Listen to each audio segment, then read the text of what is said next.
Ayan, magluto tayo ngayon ng kinamatisang isda. Yan lang po, prepare lang po tayo ng 3 kamatis, sibuyas, luya, at kung anong isda ang gusto nyong iluto. Anything will work.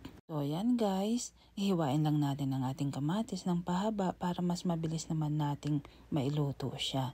And after na mai-chop natin lahat yan, ready na tayo magluto. Pero bago ang lahat yan, hugasan pala muna natin ang ating gulay. Yan lang po kasi ang available sa amin, ang spinach. Kaya pwede na yan, wag na tayong mamili. Basta kung ano ang meron, pwede, diba? Tapos i-drain lang natin para mas maganda siyang mailagay at malinis talaga siya. So ganyan lang po ang gawin natin. And then i-ready na natin ating kawali.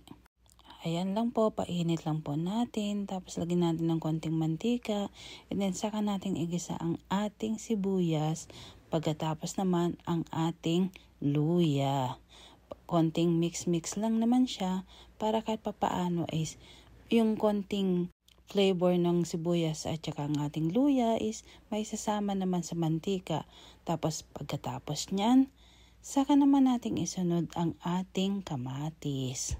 Dahil yan ang magbibigay sarap talaga sa ating pagluluto. Kaya ganyan lang po siya, konting mix para naman kahit papaano mailuto na maigi ang ating kamatis bago nating mailagay ang ating isda. O diba? Pero takpan muna natin, dapat lutuin muna natin ang ating kamatis para mas madali siyang mag-flavorize sa ating pagkain. Yan, so ready na ang ating fish.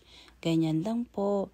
Tapos, after mong mailagay yan, lagyan mo na ng konting patis para naman kahit paano magkaroon ng konting flavor. Pero it's up sa inyo kung gaano karami ang ilalagay ninyo. Kasi ang patis sa akin is pang flavor lang siya. Tapos, konting paminta at chili flakes. It's up to you. It's optional naman kung maglalagay kayo or hindi. Tapos, after nyan, takpan muna natin para maluto ang ating fish. Pero, slow lang ninyo para lumabas ang totoong lasa ng ating isda. And then, saka nating dagdagan ng ating tubig. Para naman kahit papaano is may sabaw tayo, diba?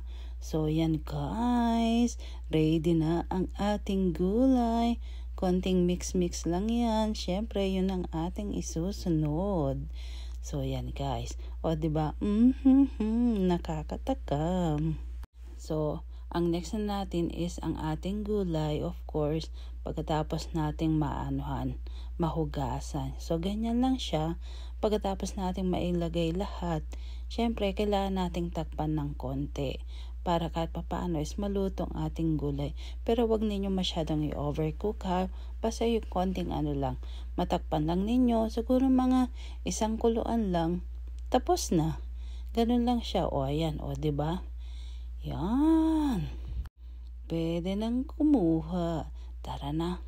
Matikman na natin to. Syempre. Hindi pwedeng hindi matitikman to. O diba? Looks so good. Yum. O kayo, ready na ba inyong kanin? Ito is really good for steamed rice. So, ganyan lang siya kasimpleng lutuin, guys. Tikiman na.